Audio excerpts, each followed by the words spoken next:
Hold on. Before we dive into this captivating world of low light photography, I'm sure there's this burning question in your mind. What settings do you use for this kind of photography? Well, fear not. In this video, we're going to be giving you the answers you're dying to hear.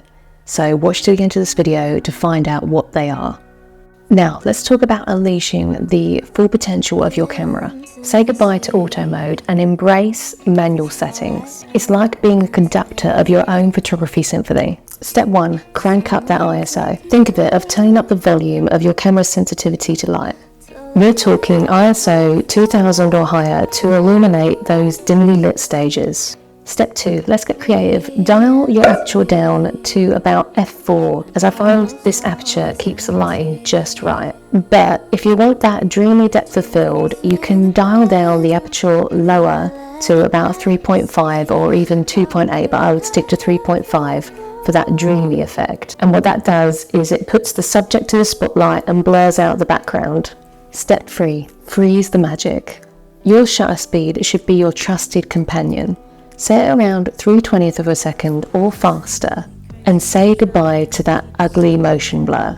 You're here to capture the music and motion with crystal clear precision. Now, with the camera settings dialed in, it's time to embark on this thrilling journey. Seek out them captivating angles and compositions and feel the music and take shots that you feel will capture the style of the show and what exactly is happening. And remember, it's all about respect, so flash photography is a big no. It's better to obtain the atmosphere using the settings on your camera without blinding people using flash photography.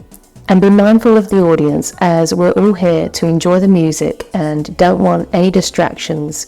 If you need to get a shot, just quickly take one and then get to the side and try and stay taking pictures on side angles.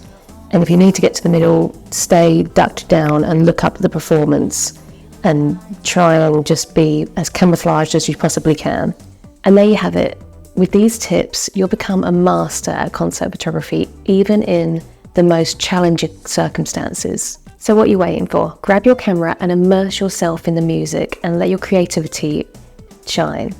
But keep in mind, all these tips here are just for concept photography, so it's just for this specific kind of photography. But I created a video sharing with you just basic settings you need in general for photography, and that video will pop up just here, so click this video and watch it here.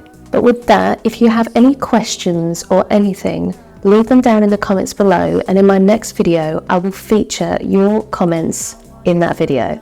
And if you enjoyed and found value from this video, please let me know by hitting the like button so I know you like this kind of content, and subscribe so you can see more videos just like this one and you'll know when I go live. But thanks again, and I'll see you in my next video.